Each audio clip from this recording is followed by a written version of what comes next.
Hello. What a grand and glorious day. And what a wonderful digital program focused on the heart of the Low Country with its rich Gullah history and culture. Welcome to you all. The Smithsonian's National Museum of African American History and Culture has been able to tell the important stories of the descendants of freed slaves who lived in this area since the Civil War.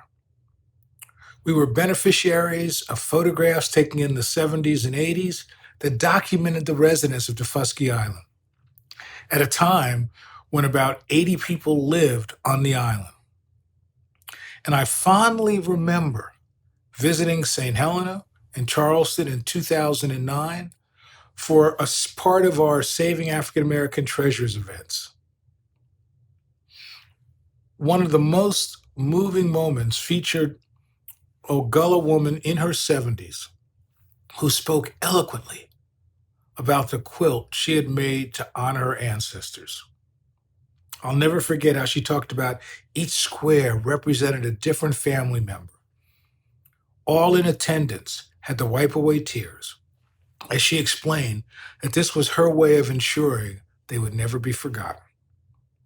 Boy, it was an honor to create an archive box for her, not to bring it back to the Smithsonian, but for her to protect that precious heirloom and share it with the members of her family. It speaks to the power of saving our treasures, photographs, clothing, oral histories, all that carry on the traditions and culture of a people. I encourage you to visit the wonderful histories preserved at the National Museum of African American History and Culture, in person or online. And I hope you will use this virtual opportunity to share your treasures with the museum. These museum professionals are very excited to help you. We hope you also attend preservation workshops, explore heritage and cultural organizations committed to preserving history in our interactive expo hall, and so much more. Thank you for attending this Digital Treasures event, and thank you for helping the Smithsonian preserve and tell stories for generations to come.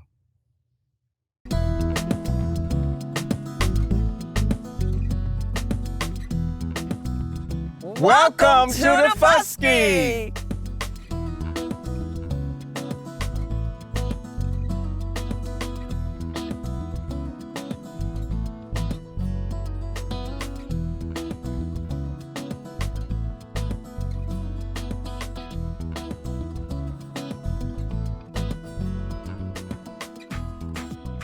I am sixth generation born native, and I love this island, and being back home just makes it all worthy. Oh, definitely. I was birthed into the Gullah culture, so I had nothing to do with that through my parents. And have traced my ancestries going back 7th generation, so we got a lot of history between us. Yes, we do, because 6th generation, 7th generation, isn't that an awesome thing to be saying today? Well, tell me a little bit about your experience here, and I want to share about my Gullah Geechee experience, not only just here, but other places too. So Awesome. what about the Fuskies? Oh, wow. Well, as a child growing up, we lived off the land. We hunt, we raised garden, we went to the ocean for our food. And not only did we survive, we thrived along with it. Yes, we did. Absolutely. Yes. Well, in my experience, I just want to share a little bit because some of our audience may not know anything about Gullah and Geechee and the Fuskies. So we're going to learn about the Fuskies. The beautiful thing I like about the Fuskies is, guess what? Not a lot of traffic jam because there are no bridges for the people to come over. We have to come over by boat. Yes. And then tell me a little bit more about that. Then I want to share about Gullah Geechee because everybody asks the question, what is Gullah, what is Geechee? But the Fuskie, what about the Fuskie? Yes, the Fuskie being a bridgeless island, we do have to go and come by boat.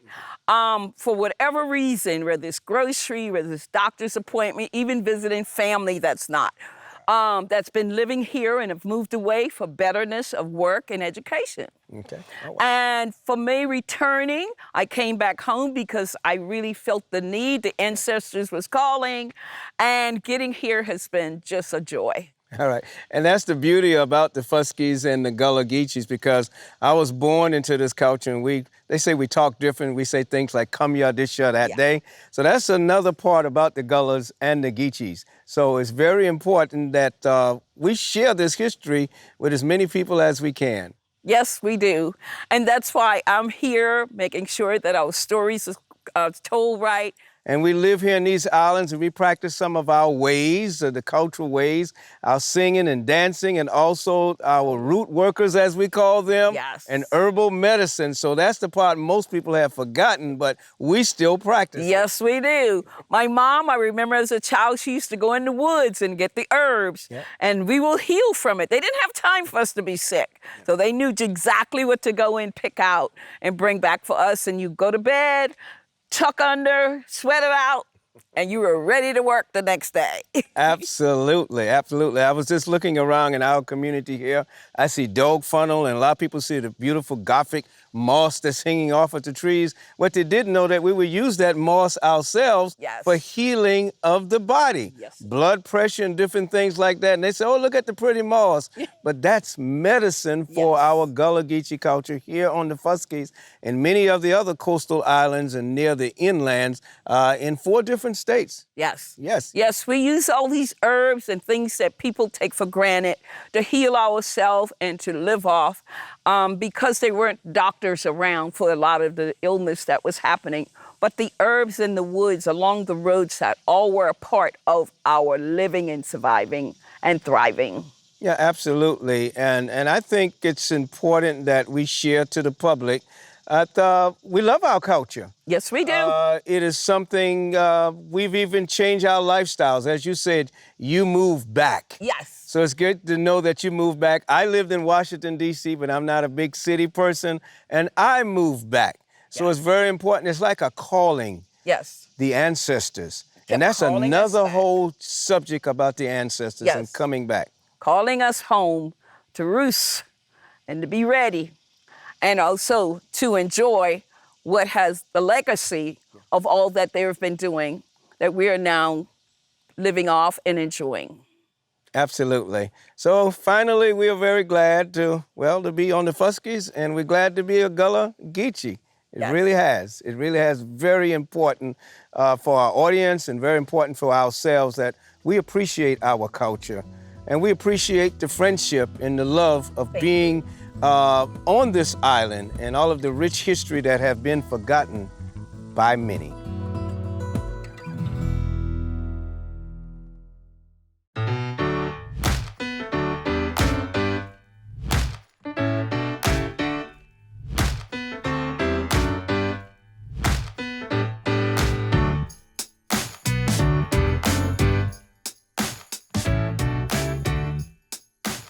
Hello, I am James C. Hudson Sr., the son of Miss Isabel Hudson. We come today to give you some live history of people on the Daufuskie Island, folk who used to live on the Daufuskie Island, who were born on the Daufuskie Island. She is the oldest living descendant now from the island. She's 99 years old. That's the oldest.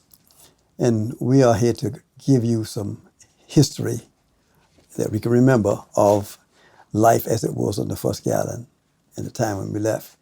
Live history, a history from the living, if you will. And I'm going to be asking her some questions, and I pray we can answer these questions. Now, she go back to 1923. That's her time.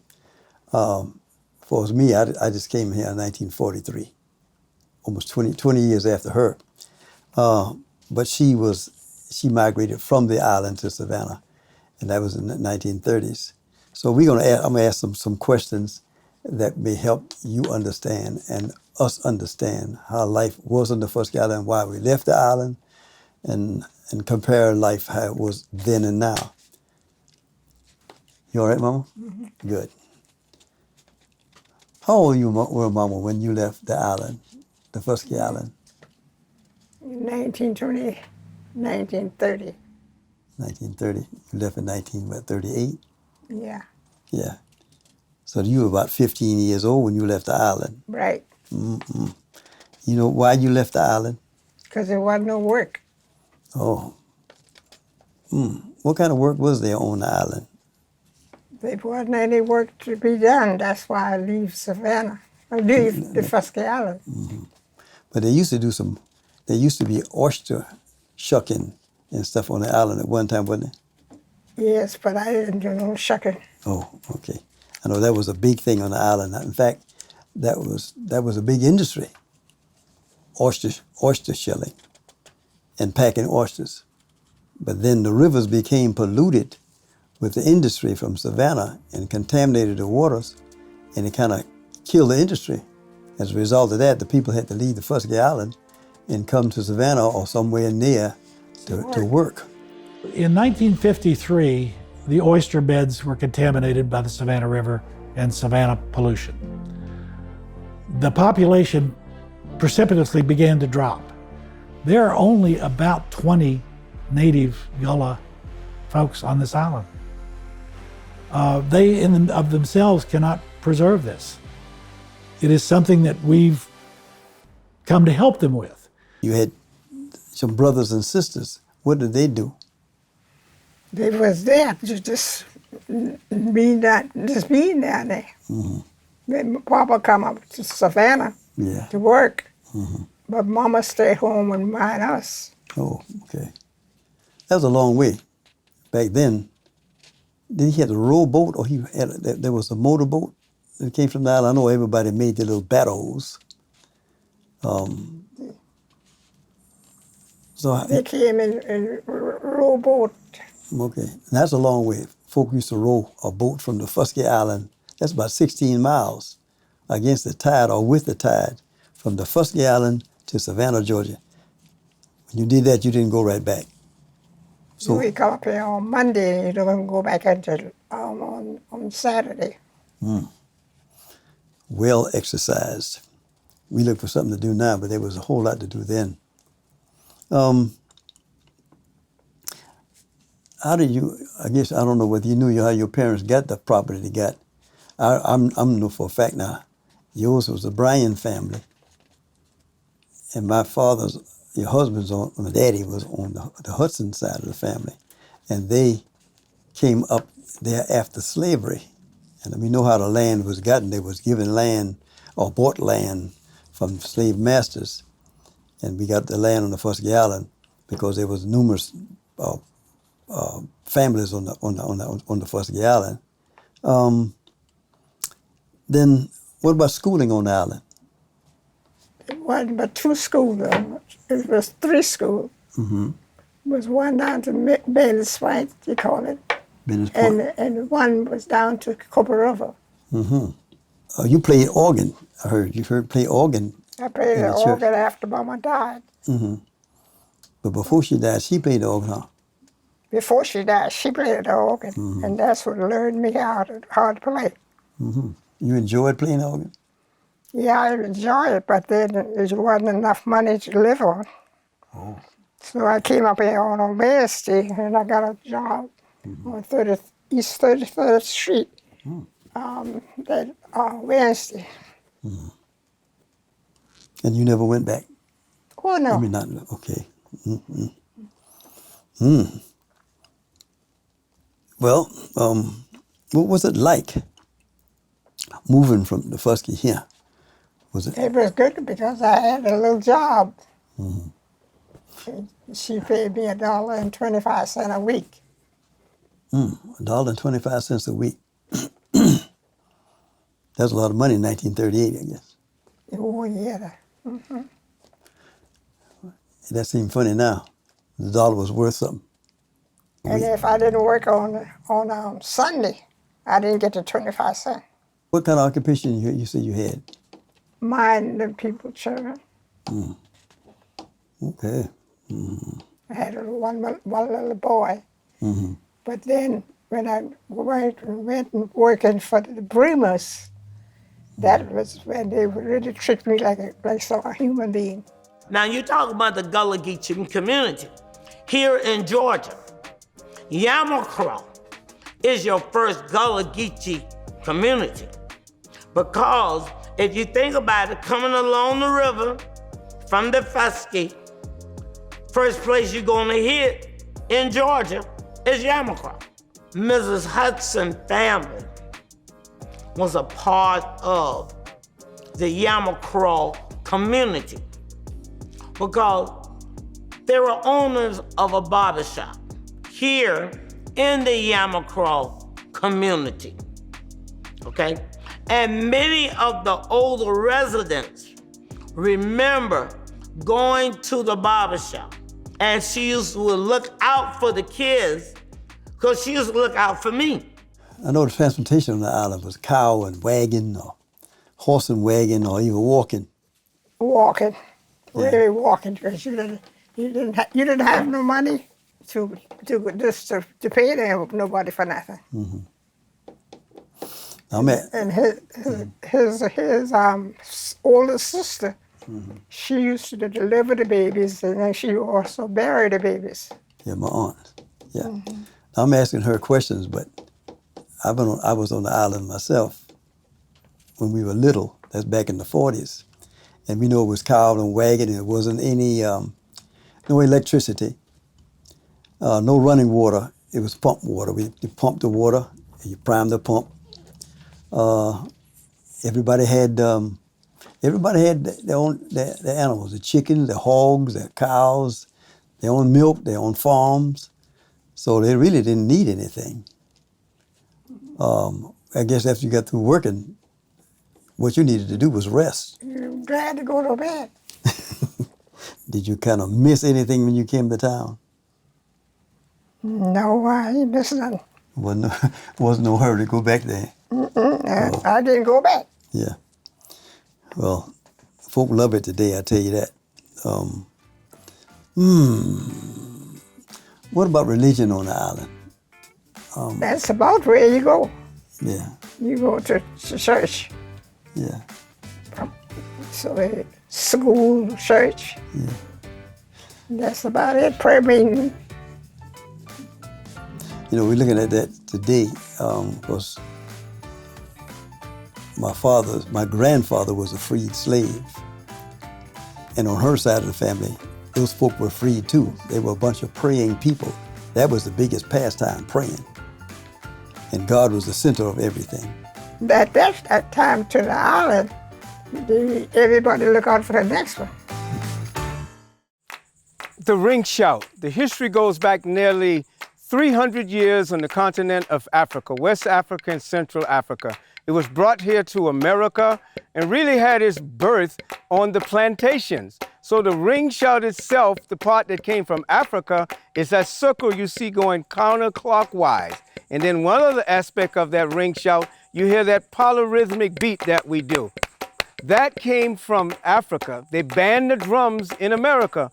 On the Fuskies in South Carolina was first, Georgia and all of the other states, because it was communication. So they made a law so there will be no more ring shout. So the beauty of the ring shout, West Africa for the polyrhythmic turnaround that you see, and that special beat. The music itself was composed from the enslaved Africans on the plantation. The greatest word I can say comes from the maestro himself, Quincy Jones. He gives credit to all of the beautiful music in America that had its birth from the plantations. And the Geechee Gullah ring shouters is one of those keepers of the culture of what we now know as the ring shout. I see the sign. I see the sign. I see the sign. I see the sign. I see the sign. I see the sign. Two tall angels. Two tall angels. Two tall angels. Staying at the judgment. Staying at the judgment. Staying at the judgment. I see the sign. I see the sign.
Walking through the thunder. Walking through the thunder. People on a wonder. People on a wonder. People on a wonder. I see the sign. I see the sign. I see the sign. I see the sign. I see the sign. I see the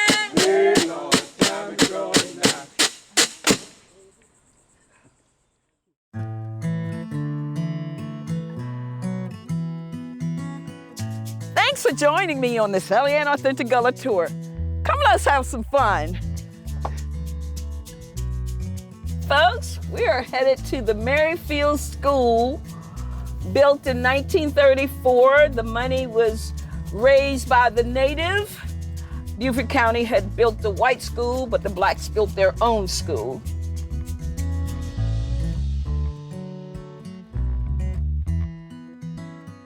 Here we are at the Merrifield School, built in 1934 by the families of Daufuskie Island, the native.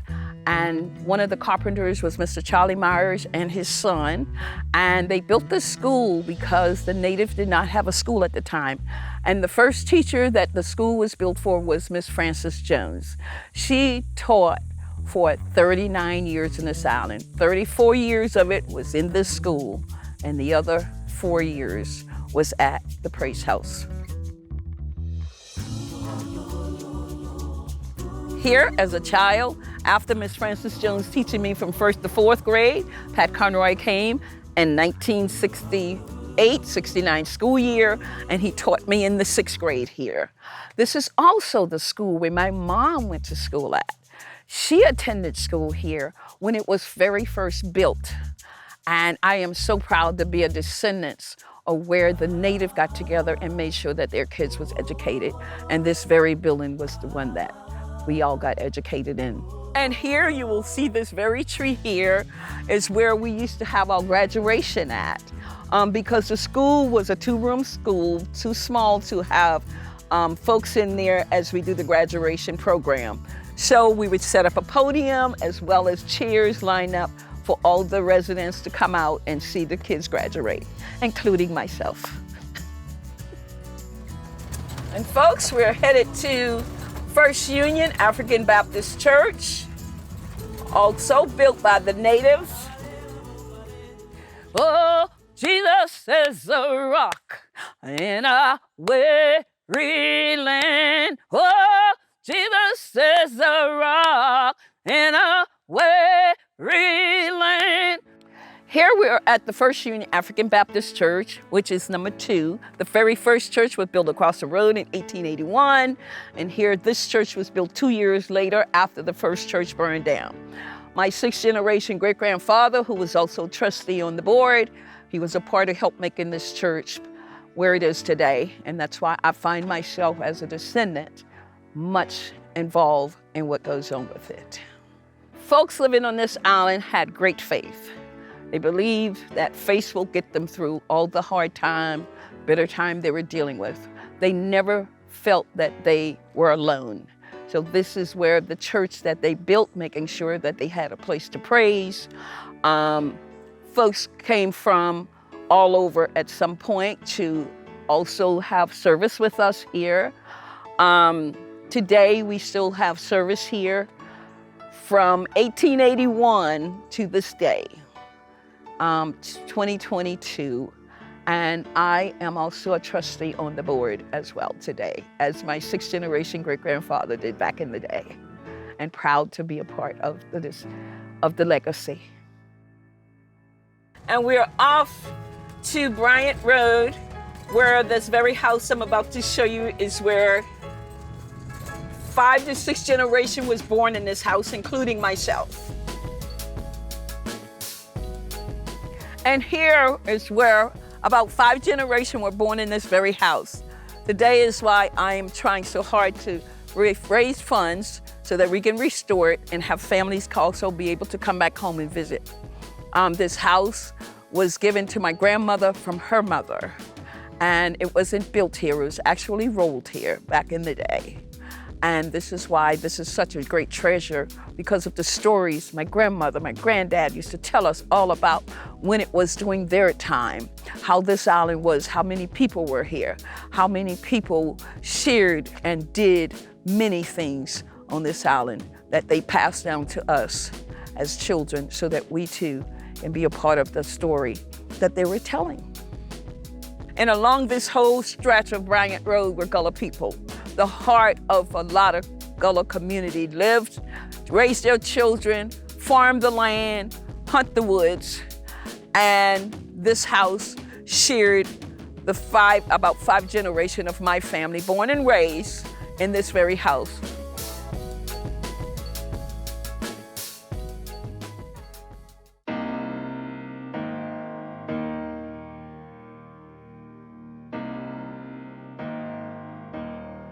Hi, I'm Dr. Renee Anderson. I'm here with a wonderful group of creative women, and they're gonna talk to me about their love and joy of quilting, how they learned to quilt, and how they are passing this incredible creative endeavor and art on to others. We hear that the art of quilting is dying in the African American community, but I challenge you about that statement because these ladies refuse to let it die. So if you could introduce yourself and then share with us how you learned to quilt. I'm Betty, and I learned how to quilt. I did my quilting through the senior center, Bluffton Senior Center, and they were the old ladies taught me how to quilt there, and that's where I got my first learning by hand. We quilted by hand, like I'm doing now. And then also we have with us Barbara Campbell. I work at the senior center. When Betty came there, she had no clue as how to quilt. She said the older people, but I was already there. I worked there. And so I kind of aided her in the making a quilt, which the seniors from a long time ago had taught me. You know, by watching my grandmother and looking at them, I knew what to do. So I started. And that's how Betty and I got together. And we go to a quilting group in Walterboro once a month to learn to quilt. But we also quilt at the Gullah Museum with the young children. They have children coming in once a year in the summer, and Betty and I teach the class. And we have with us also an amazing art quilter. My name is Cookie Washington. I am an art quilter. I live in Goose Creek, South Carolina. And even though I've been sewing since I was 4 years old, I didn't start quilting, and my first quilt was an art quilt until someone gave me the book Communion of the Spirits by Roland Freeman. And when I saw the book and all the beautiful story quilts, I thought, that's what I need to do. And it's been 22 years and I've never looked back. I love it, and I feel so blessed by God that I can do this work. And we also have an additional local quilter here with us. Please introduce yourself and tell us how you started quilting. I'm Dr. Louise Miller Cohen, a native of Hilton Head Island, and I started quilting when I was a little girl. Well, of course, Mama was quilting, and of course, you see them do different things, so you want to do it too. So she was joining up all these little pieces of fabric, so I thought I would do that too.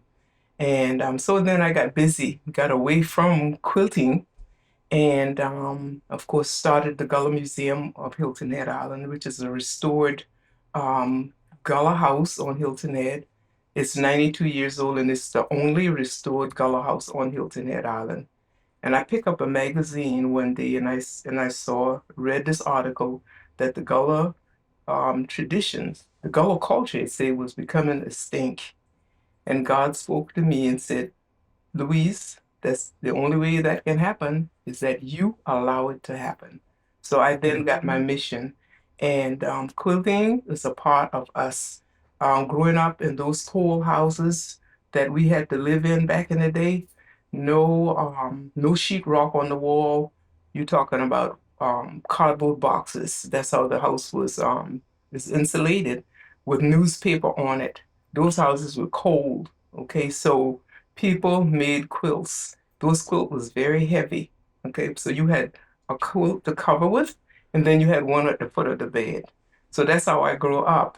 And as I worked with some children back in 2009, students from some of the local schools, and I thought about the culture dying out, and I thought about Harriet Tubman and the Underground Railroad, and I thought I would come up with this idea of making a quilt for those kids and do it, the stitches, the way I did it when I was a child. So that's how this quilt is stitched, with the long stitches, and then they have this particular one that they call the whip stitch. God said to me, the only way this culture can become extinct is that we allow it to happen. So I think with all of us around the table, we are keeping it alive and passing it on to the children, because we do have a summer camp for those kids every summer. And of course, these ladies are there teaching the children how to quilt. So I feel like we're just on a mission for God and doing what He would have us to do. Thank you. Amen. Awesome. So tell me about this quilt. This quilt was done at our session that we had in Walterboro, the Walterboro session, and this was the project that we had to do. Okay. So did everybody make a block and then you put it all together? No, each person made their own blocks and everybody put their own blocks together. That's how it was done. And I took it and had it quilted after I did both sides. Okay, so you have blocks on the back. I have blocks on the back. But you see, these were not the blocks in, like the front. Not on the front. So, so rectangles and diamonds, that's pretty. Yes. Nice. Like it's reversible, really, you can. Is it queen size? I think it's a king. Wow. It's a king. Wow. Yes. Awesome. It wasn't intended to be a king, but it ended up being a king. There you go. After I finished with all of the cutting and, you know, putting the blocks together, it ended up being a king. Yes. And so what have you brought to share with us? Well, I have this quilt. We were in a quilt show, and I was collecting quilts made by the older people. Yes. And I went in, and this was on my brother-in-law's bed, so I took it off and gave him a comforter. This was made by an old a senior citizen. She used to come to the senior citizen. Her name was Laura Campbell. This is hand tied. Yes. This is a different technique. Oh, and look. hand sewn. And hand sewn. Yeah, and she used a different fabric because, you know.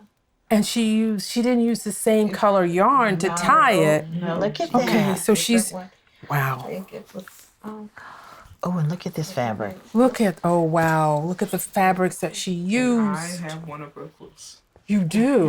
Wow. Wow. Look, can you see that, Miss Betty? Yes, I can.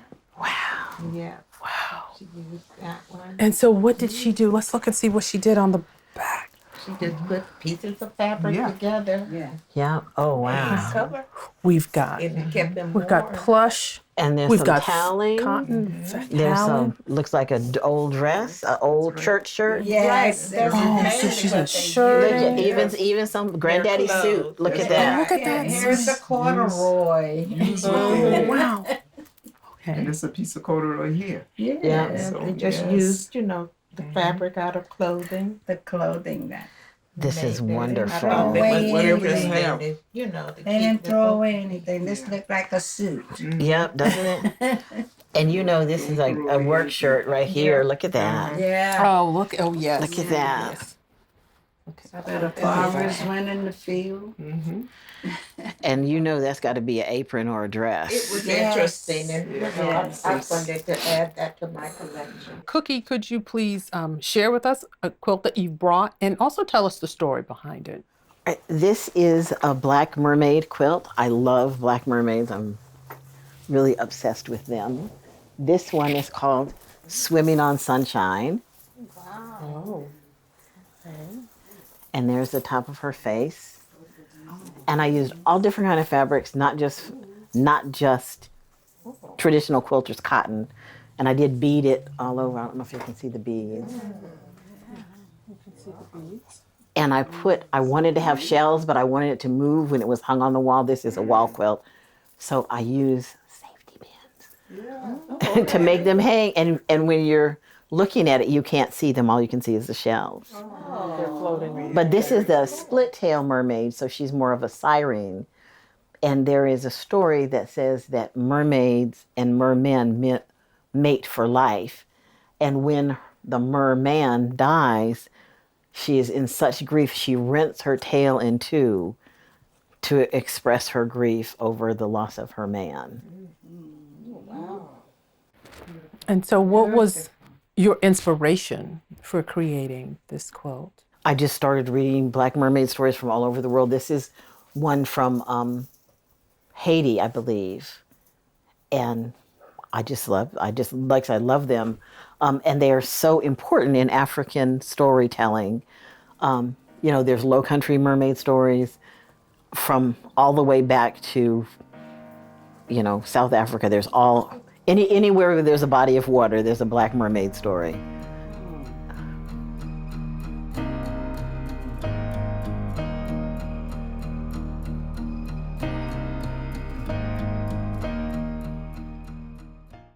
Kumbaya, my Lord, kumbaya. Kumbaya, my Lord, kumbaya. Kumbaya, my Lord, kumbaya. Oh, Lord, kumbaya. Come by here. Come by here, my Lord, come by here. Come by here, my Lord, come by here.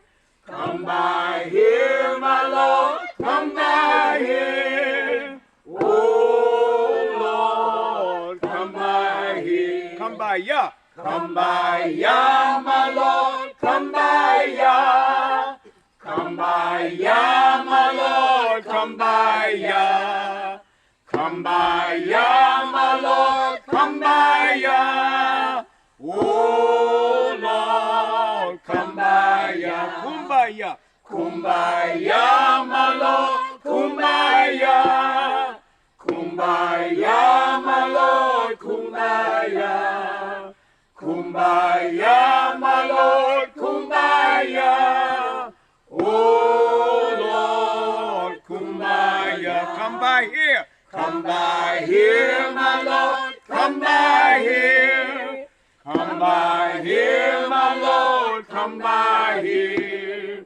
Come by here, my Lord, come by here. Oh, Lord, come by here. Come by ya. Come by ya, my Lord, come by ya. Come by ya, my Lord, come by ya.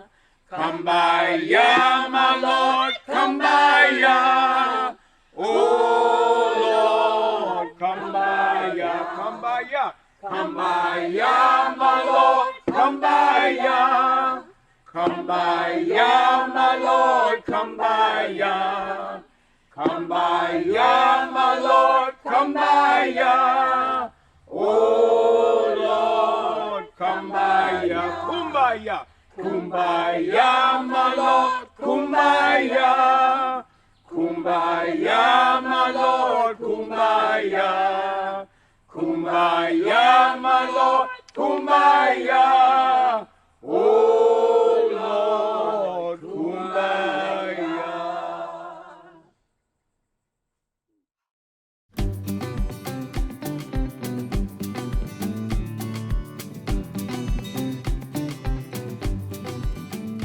We're off to the museum to see Miss Sarah Hudson Grant wagon.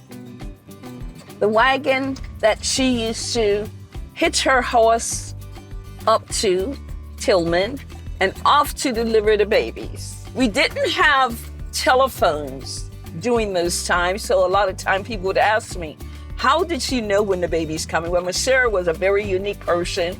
She would visit folks who were pregnant. She would pretty much have the sense of how close the baby was to coming. And if the baby were coming, whether it was middle of the night middle of the day, someone would go yelling across the pond for Miss Sarah, as my grandmother actually did for me. Miss Sarah Hudson Grant was not a born native from here. She married Mr. Grant, and she did her service for 37 years, from 1932 to 1969. Her last baby, Miss Ella Mae Jenkins, who had a baby boy who now lives in California, he's ready to come home. His wife says, hold up, wait a minute. Miss Sarah Hudson Grant, she was not just a midwife, she was a community person. She would be involved in the church, she would be involved in the school. Her service, back then, she used to charge $5. Someone said, Miss Sarah, don't you need a little more money? And she would say, oh, just double it. And she got $10. She also did laundry for a week. Miss Sarah loved her community, the children she brought into this world, and going to the school, and also making sure we were well behaved. And she used to have a stick. Y'all behaving? Yes, ma'am, Miss Sarah. I got this stick if you don't. And for us, we had the utmost respect and manners for her. And to this day, she still lingers in my heart because she was my mom, midwife for myself as well. And now we're headed from the north end of the island to the south end of the island, which we would call Benjes Point area. And there we'll be going to one of the 5 cemeteries here. Also one of the cemeteries that's still we still bury folks in there. My mom, my grandparents, my great-grand, great-great-grand, back to 6th generation is also buried in this graveyard. For me, I'm trying to help keep it maintained with the debris and the grass that grows very fast, just making sure that it is where you can go in there and visit the many people gone but not forgotten. We have my grandmother, who was the voice of this island at one point. And we also have my mother. Here she is, she died in 2013. I have cousins and aunts and aunties and uncles, just a grand host of folks buried here that I'm trying to keep this place at least visible from the debris and bushes here on this island. Many ancestors, gone but not forgotten. And here, one day I may lie. And for me, this cemetery has a lot of history in it, and that's why I'm also doing a lot of documentary and preserving the history for generations to come to understand the people that were a part, that is the reason why they're here today. They're gone, but they're not gonna be forgotten. And this to me is special, is why I feel that this graveyard is going to get all of my attention and those who help me out with them. We have great folks who do come and help me keep it clean, I should say. And hopefully the love of documentary and making sure that our children and children to come don't get caught up and not know where their ancestors lie. It is time to say goodbye. I hope you enjoy the Gullah Diva, Sally Ann Robinson, on Daufuskie Island Gullah Heritage Society tour. I hope that many more of you come and join me on Daufuskie Island, South Carolina. And you too will have a joyful Gullah tour.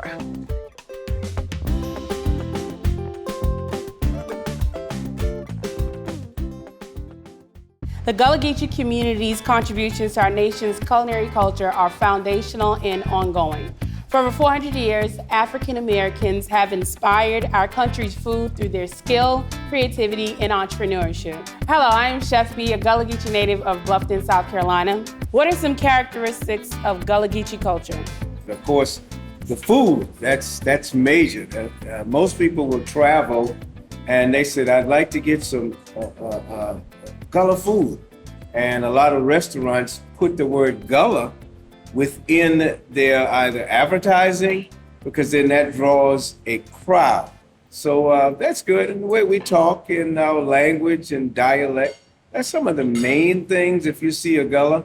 And if you eat rice, Yeah, that's a major one. They say Gullah and Geechee, they eat a lot of rice. So, and I'm a seventh generation Gullah Geechee, so I love myself some rice. So that's some basic things for Gullah Geechee. Just some basic stuff. And with those characteristics, anyone can pick up on that. You mentioned that rice is a staple. Yes. Is there a particular favorite rice dish that you have? Wow. We call it's during a special time of year. We call it Hoppin' John. So that's the special rice that's usually we eat during Thanksgiving and Christmas. All right. So if you would, tell me who is your favorite Gullah culinary hero? Who comes to mind? Well, the first person that comes to mind is my grandmother. She was raised on Daufuskie Island and moved to Port Royal to go to Methodist school. And so I think of her and her influence on my mother. Wait, what was her name? Her name was Mary Daniels. Mary Snipe Daniels, actually. And when you think of Mary, what dish of hers comes to mind? What can you smell when you hear her name? Oh, gosh. Her fish and her cinnamon rolls. Cinnamon rolls. Yes. So when we talk about some of the main characteristics of Gullah culture, it's definitely symbolized in our music. And so when you think of a hymn or a favorite hymn of Gullah tradition, like what hymn comes to mind for you? The one that comes to mind is the one I used to hear them hum a lot. Amazing Grace, how sweet the sound. And when the words wasn't there, they had a hum to hum it through, then the words would come. And the reason why they were singing, they were going through pain. And so the singing would smooth out the pain, whatever they were going through at that particular time. And has that song been enduring for you? Oh, yes. Even through life? Is that something you've relied on? Today, some of the things that I see going on, it pains me a lot. And as a result, I remember how they got through it by singing Amazing Grace that saved a wretch like me. You have a connection also to a favorite hymn? Yeah, mine was Wade in the Water.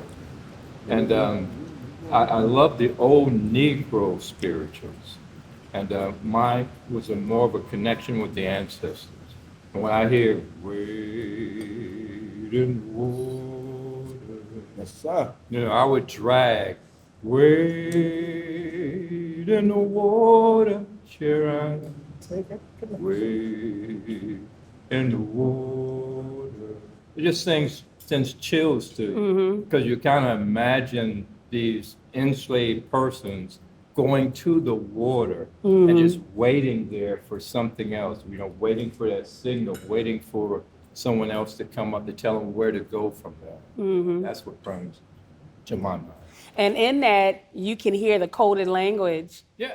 And another song, I'm not sure if in your region you all have heard of it, but my grandfather would always sing a song called Stay in the Field. Stay in the Field. It was, I'm stay in the field, stay in the field, stay in the field until the war is ended.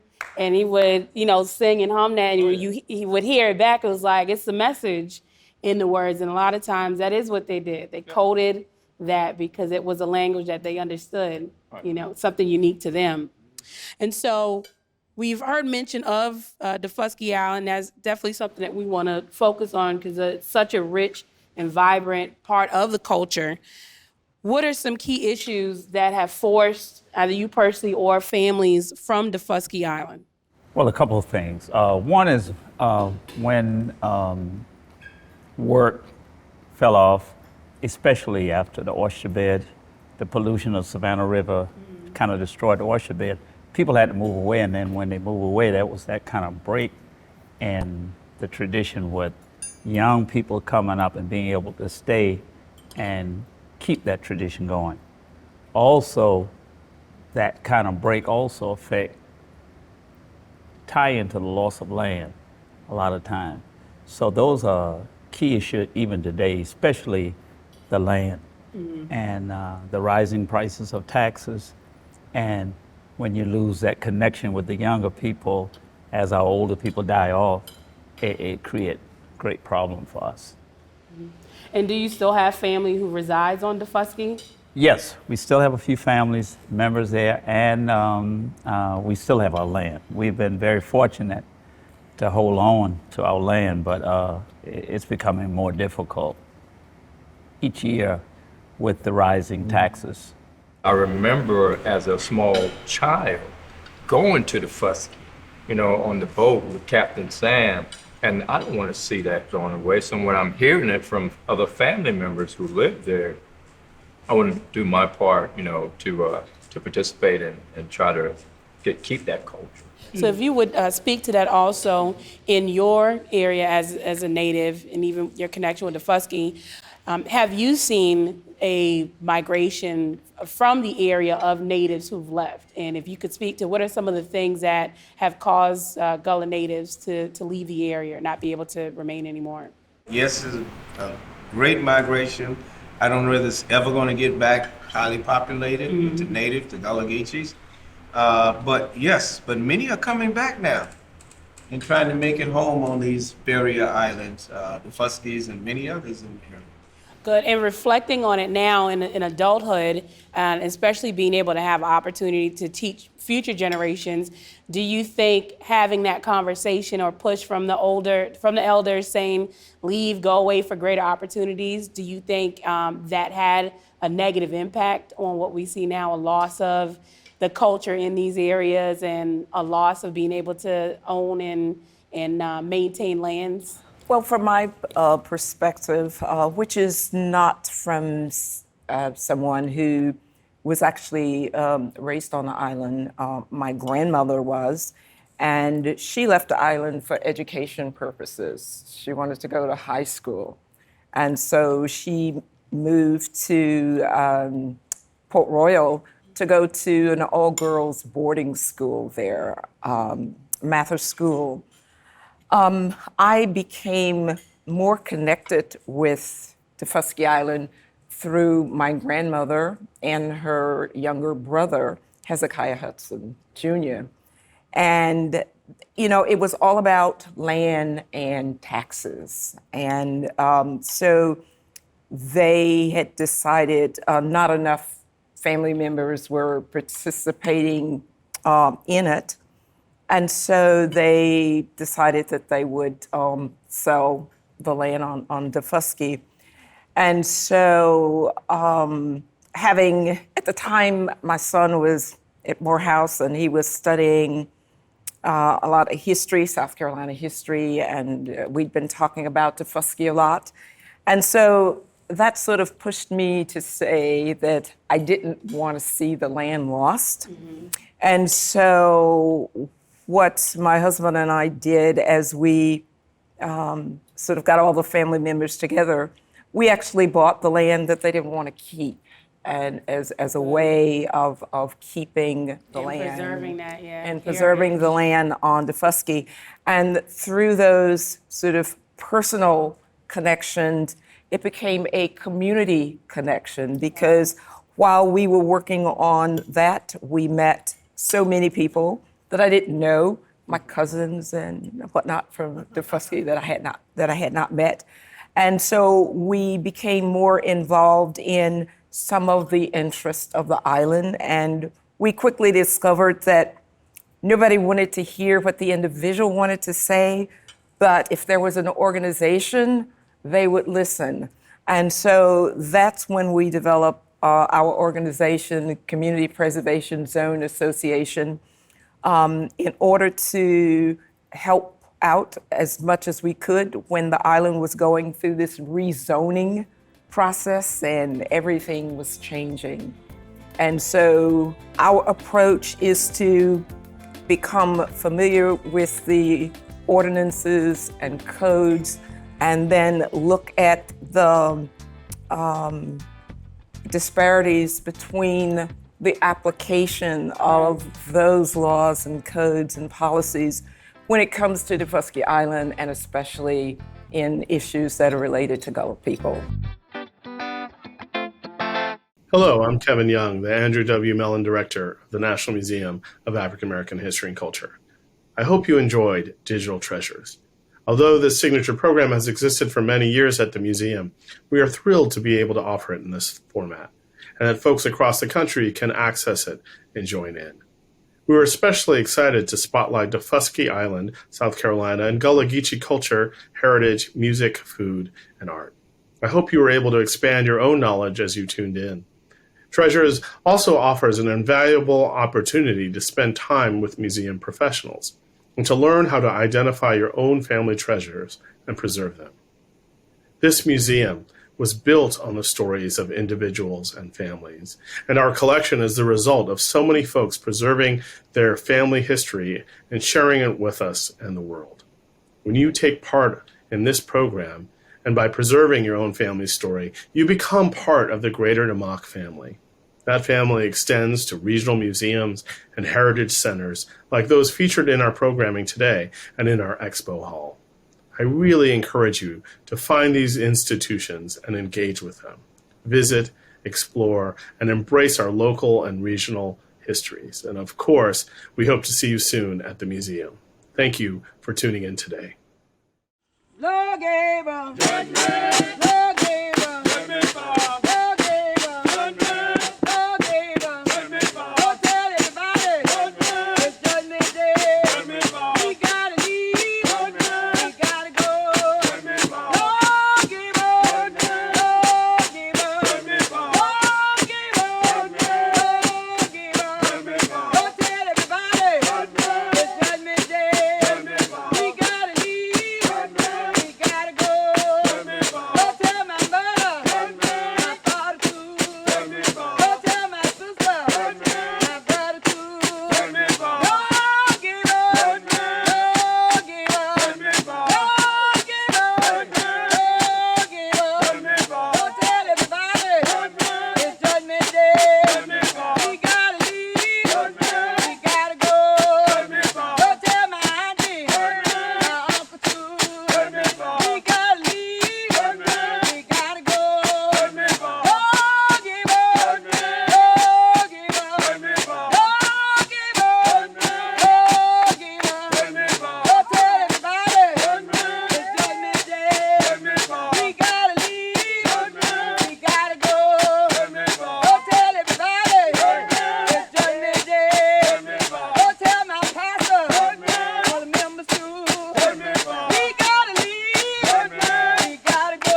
Don't give up, don't give up, don't give up, don't give up. Don't tell everybody it's Judgment Day.